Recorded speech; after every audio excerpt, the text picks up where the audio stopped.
Welcome back, everybody, to another episode of Really Weird Robberies. Okay, so in New Zealand, in central Auckland, there is a jewelry store, and in this store, they had this Fabergé egg locket. And the design of this locket is actually based on something out of a James Bond movie with the not at all funny title, Octopussy. Yes, this is the actual title of the film. I'm not making this up. Anyways, so let's just look at this egg here. You know, very well designed. I like the green exterior. I like the flowers. I love that golden octopus inside. And as you can imagine, something with this much craftsmanship put into it's kind of expensive. It's $19,300. Now you may be thinking, oh no, that I understand stealing that. That's a pretty normal thing to steal, I would say. Well, it's more of the way this person stole the egg is why it's in this video. So this guy decided he would walk into the jewelry store, pick up the locket, and just swallow it. Now, I can understand getting the egg down, but I want to know what it was like for the chain that wraps around your neck passing through his esophagus. Was it just like an extra crunchy spaghetti noodle or something? Like if I eat a potato chip wrong, it feels like someone's clawing the inside of my throat. This dude ate freaking metal. Granted, I suppose it's not as crazy as the dude that ate a freaking plane, but that's a video for another day, I guess. Now, as you can imagine, a piece of jewelry like this is not exactly going to be the easiest thing to steal. And unfortunately for our thief here, some staff members saw him swallow the egg and immediately contacted police. So they immediately took him into custody, and for some reason, when they brought him before court, he did not enter a plea deal. I would love to know what his strategy was, considering the egg was inside of him. I figure that's about as dead to rights as you could possibly get, but maybe he's playing 4D chess here and he knows something I don't. And afterwards, the police kicked off their plan to reclaim the egg, which basically entailed having an officer stand by him at all times so that when the egg finally passes out of his sphincter, they can grab it. And let me tell you, I am not envious at all of any of the people that had to wait on the golden goose here. Would y'all be up for this job? Like if a member of law enforcement just showed up at your house and was like, hey, we need you to watch over this dude that swallowed the Pink Panther diamond until he poops that out. Would you say yes to that gig? Now, thankfully, our story does have a happy ending because 6 days after the incident, apparently, dude has the colon of a sloth, I guess. The dude finally passed the egg.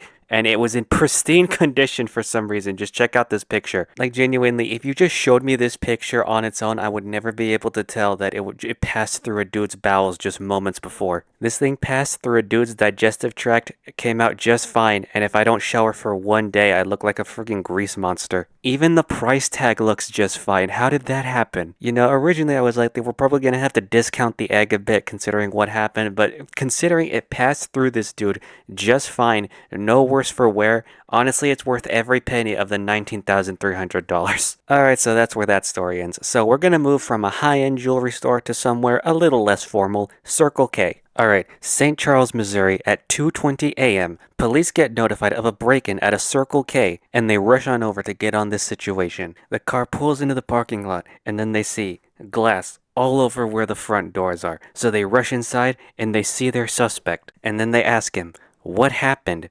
And then our suspect goes, I promise, this is what he says, I know you are going to think that I'm crazy, but there is an AI intelligence speaker in my neck. So yeah, as you can imagine, our suspect, when questioned at the scene, had a bunch of interesting responses. He claims he actually lives in Illinois and walked from there to this Circle K, and that's actually probably the most believable thing he said because the two states are right next to each other and St. Charles is right on the border. But then they ask him about the broken glass in the doorway and he goes, oh yeah, I'm not gonna lie, I kicked that in. The voices in my head told me to kick it in because the door was locked. I mean, you can't fault that logic. But then when they ask him, well, why did you kick in this doorway? Why'd you break into this gas station? He's like, oh, nothing really. I just wanted to use the bathroom. And you know what? I think we've all been there at some point. You know, I feel like most of us here have been in a situation where we've contemplated a little B&E so that we could power wash the toilet with our fluids. However, unfortunately for him, he is probably not going to get off easy because he did actually steal two things. He chugged a sweet tea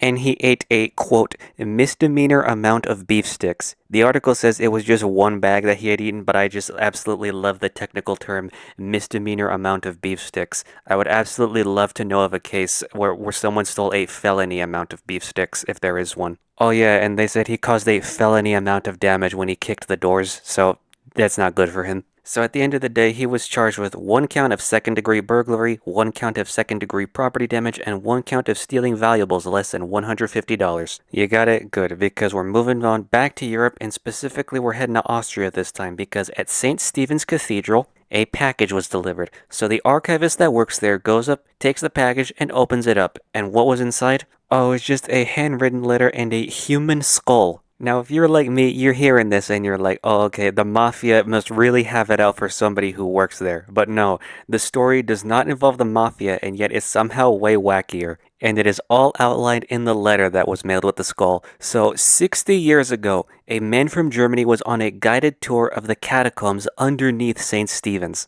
And it was on this guided tour that he decided to get a little too silly and he stole a skull from the catacombs and brought it back home from Austria to Germany. Now, I have a couple of questions. First off, how was he able to get the skull across international borders? I know Austria and Germany are right next to each other, so he probably could have just stuck it in the car and just drive across the border, but still, blows my mind that he was able to do that. But even more so, how did he get the skull out of the cathedral? Did he have a backpack and he just picked a skull off the wall or something, stuck it in the backpack, and then boom, nobody questioned anything? I mean, I guess it's pretty dark down there, so I could understand nobody seeing him do it, but just wow. You know, I've heard of people getting drunk and stealing like street signs. I think this is the first time I've heard of somebody stealing human bones. And you know what? I don't even know if he was drunk during this. He could have done this completely sober. So, but we can speculate on the actual theft all we want. The question on everyone's mind is, why did he return the skull? So,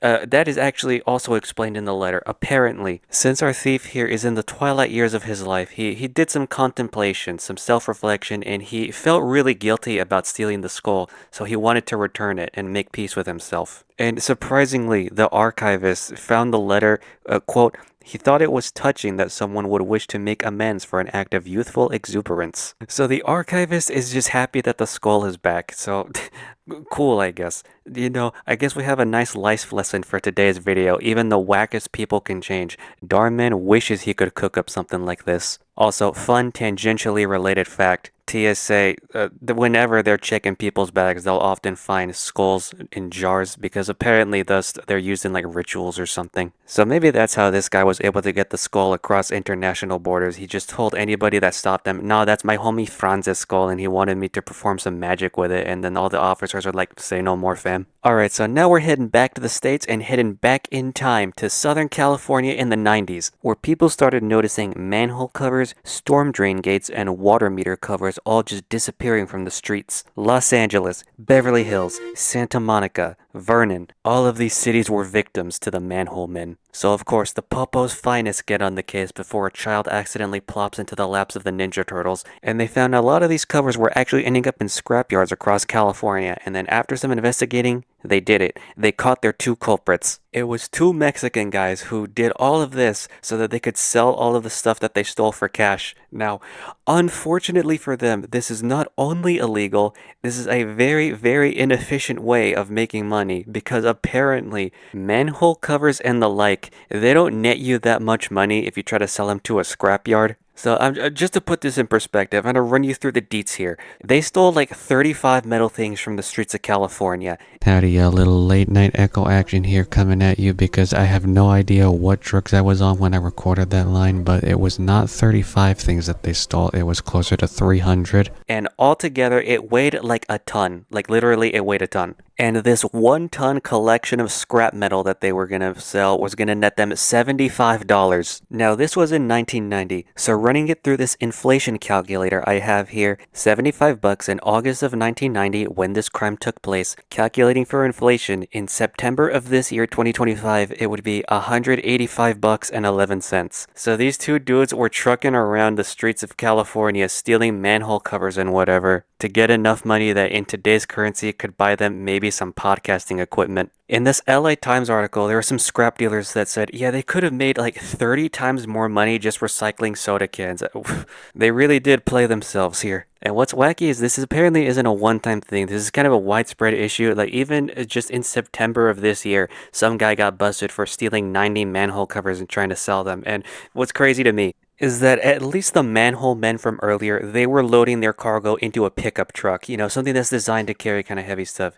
This dude was loading all of his manhole covers into a 2020 Nissan Kicks. And if you don't know about the Nissan Kicks, they have like a teaspoon more room in them than a Mini Cooper. I have no idea how this dude was getting this thing to work so hard for these manhole covers, pulling them around. Somebody needs to give that car a medal. Like, not the guy driving it, just the car itself. Alright, gang, now we get to our closing story on our list here, and let me tell you, this one is a doozy. When I read this, my jaw was dangling. So, the 25th of May, 2003, in Luanda, Angola, in South Africa, there sat a Boeing 727 that served its previous owner, American Airlines, pretty well, but then they sold it to a company called Aerospace Sales and Leasing, which, this might come as a shock. They sell and lease planes. And then it got grounded at the 4 de Fevereiro airport, and it was going to be converted for use by Nigerian IRS Airlines. But for some reason, it was just sitting at this airport for like over a year, and it accrued more than $50,000 in unpaid airport fees. No idea why it was sitting for that long, but okay.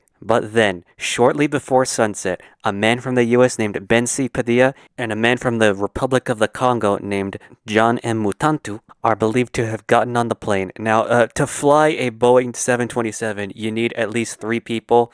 Not only were there only 2 people here, neither of them were certified to fly this thing. So the pilot of this plane, who authorities believe was Padilla, starts driving this thing around without talking to the control tower, and he moves this thing down the runway, again, without the control tower's permission. So the control tower is like, what's this guy doing? So they contact him, or at least try to, and they get no response. And with no lights, by the way, the plane takes off, heading southwest over the Atlantic. Yes, a plane was stolen in broad daylight. Now, unlike our previous stories, there is no real conclusion here because neither the plane nor the 2 men have been seen since, and no debris from the plane has ever been recovered. Now, 2 things that add a little bit of spice to this story. Remember how I said this plane belonged to American Airlines and it was being converted so that Nigerian Airlines can use it? So in between this, it was actually converted again. And this time it was converted so that it could carry fuel. So in the cabin, there were like 10 500-gallon tanks of diesel fuel. And this robbery happened in 2003. The astute among you may have noticed this is 2 years after 9/11. So not only did the news across the world pick up on this, the feds themselves were like, oh no, not again. We have to figure out where this bomb strapped to jet engines went. Now, thankfully, time has passed and there does not seem to be any terrorist attack affiliated with this plane, but the question still remains, what happened to it and the 2 people on it? The authorities investigating this thing have a bunch of different ideas, from it being like a business feud that somehow led them to steal the plane, to like insurance fraud of all things, or some sort of scam. I would love to know how any of these things would lead to a plane being stolen. Granted, there was that one guy who crashed a plane to get views on his video so he'd get more money off of his Ridge Wallet sponsorship, so I guess it wouldn't be the only time in history that someone crashed a plane for money. Post your ideas in the comments. I want to read your hypotheses. What is the plural of hypothesis anyway? Okay, it is hypotheses. I was right. The more you know. Also, completely random, but I was thinking of making a vid on that Cutwater thing that's been really popular. There's these little canned cocktails, and people say you get hammered on them after just one. They are absurdly strong for whatever reason. Well, it's either that or it's people just pounding them, not realizing they have more alcohol in them than they expect. Or it could be a mix of both. What do y'all think about that? Do y'all have any Cutwater stories? Please let me know about those, because I want to get to the bottom of this, but I also don't want to drink any Cutwater.